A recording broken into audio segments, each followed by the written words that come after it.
The Palazzo del Senato houses some of the world's most cherished works, from art to doctrine, that have set the stage for centuries for countries and communities. Kohler is honored and also inspired to have its amazing installation by Daniel Arsham, an artist from the United States.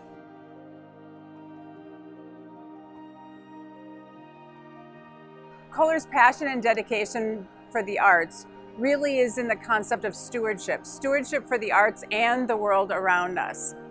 And I would say also that our believing in better philosophy is really about enhancing the lives, the quality of life for current and future generations through impactful product and inspiring partnerships.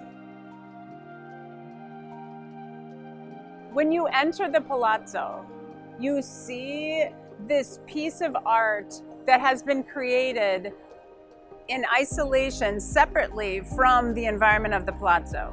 So when you enter the Palazzo, you experience the antiquity of your environment in stark contrast to this modern experience of this art installation, and it takes your breath away.